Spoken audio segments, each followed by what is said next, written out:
In 1963, the well-known and highly sought-after Newbery Award was presented to a children's novel that many today still consider to be a classic example of children's literature, Madeleine L'Engle's A Wrinkle in Time. This book stood out from other children's literature that was published at the time for the way that it challenged young readers with its large and varied vocabulary, its complicated concepts of space and time, and its complex issues of good and evil, love and reason, and freedom and order. So in 2004, Disney tried its hand at adapting this story for film. But does Disney's version of A Wrinkle in Time do justice to Madeleine L'Engle's imaginative and challenging story? No. No, it doesn't.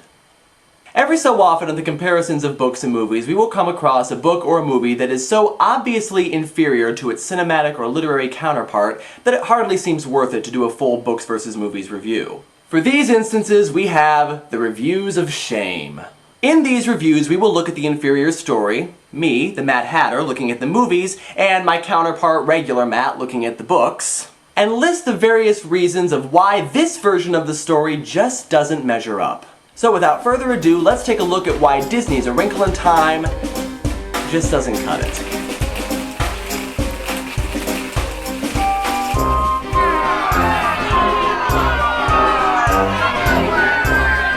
Now, anyone who knows me well knows that I have kind of a love-hate relationship with Disney. On the one hand, they've done some great things for cinema, and they've produced some really spectacular movies, many of which I consider favorites. On the other hand, they've also produced some pure, unadulterated crap. But then, what movie studio hasn't? That's not what really bothers me about Disney. Now, what really bugs me is the alarmingly huge amount of Disney films that are just plain forgettable. Not good, not bad, just sort of there, a testament of mediocrity. And I know, and Disney should know, that they're better than that, and yet they keep cranking out these formula films. A Wrinkle in Time is one such film. For a movie that was based on such a risk-taking piece of children's literature, this is an awfully bland film. It's not a bad movie by any means, but it just doesn't hold a candle to the book. And here are 3 reasons why. Reason number 1, characterization. Now, I'm not talking about characters like Mrs. Whatsit, Mrs. Who, Calvin, the man with the red eyes, or either of the Doctors Murray. They all did alright. I've seen better child actors than the kid that played Charles Wallace, but then I've also seen worse. And Katie Stewart did alright as Meg, although I swear she kept that same expression on her face throughout the entire movie. Though I guess if Bella Swan can get away with it, anybody can. But there are 3 characters in particular that really kind of bother me. First, the twins, and for the purposes of this review, the twins really do count as one character because, according to Disney, any twins outside of the Parent Trap have the exact same personality. In the book, the twins are described as normal, at least in comparison to Charles Wallace and Meg. But the movie confuses normal with obnoxious.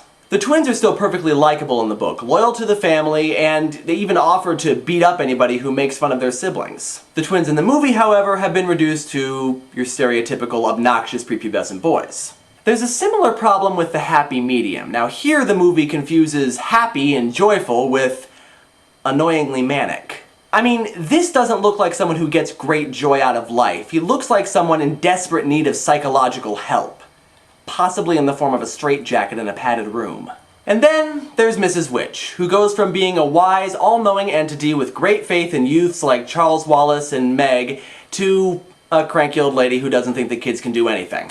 And honestly, this wouldn't bother me so much if they were at least consistent with this characterization, but they're not. Mrs. Witch appears and tells the children they must leave, and we see her arguing with the other 2 women about it later, but then in the very next scene, with no transition or explanation or anything, she's suddenly okay with it.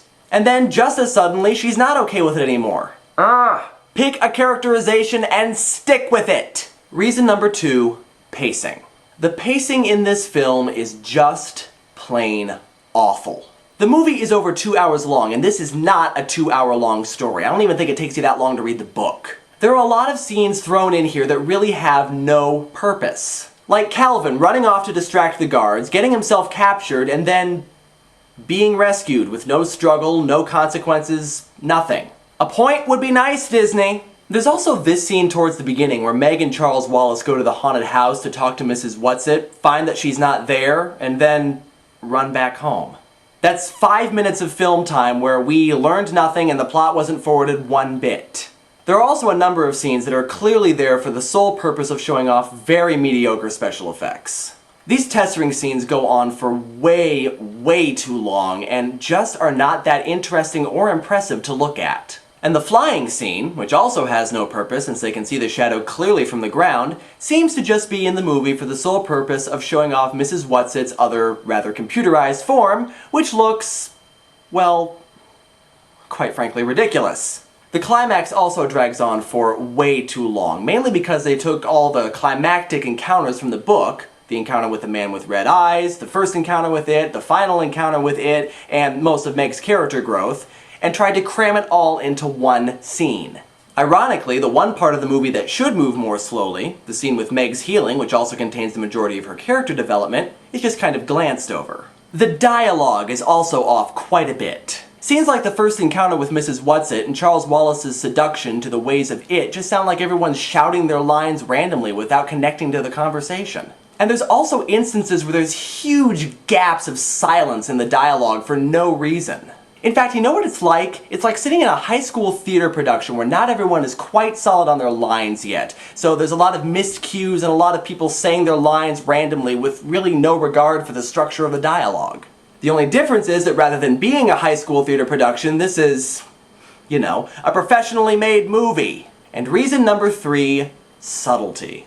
The movie basically took everything that made Madeleine L'Engle's novel distinctive and watered it down to the standard bland Disney formula. It's ironic that a movie based on a book that basically won an award for treating its audience like adults should be so patronizing. This is best illustrated in both movies' portrayal of the planet Camazotz. In the book, while the planet has succumbed to the shadow, it's not immediately obvious when you look at the surface of the planet. It looks fairly benign.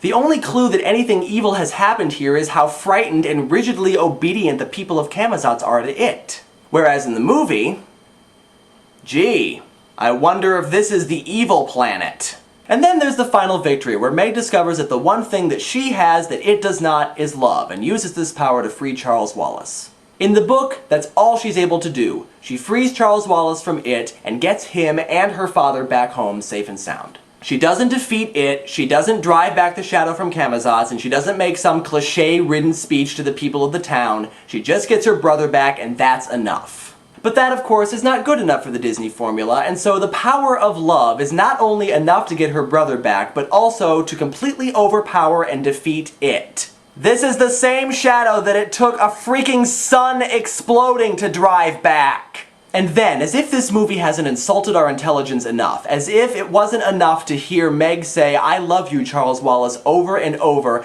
they actually have to spell it out for us at the end and flat out tell us that the one thing that Meg had that it did not was love.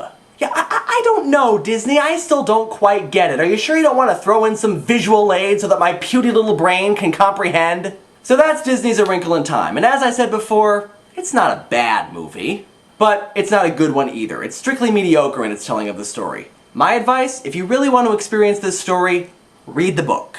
Be sure and stay tuned to this channel for more books versus movies reviews coming soon, and until then, happy viewing.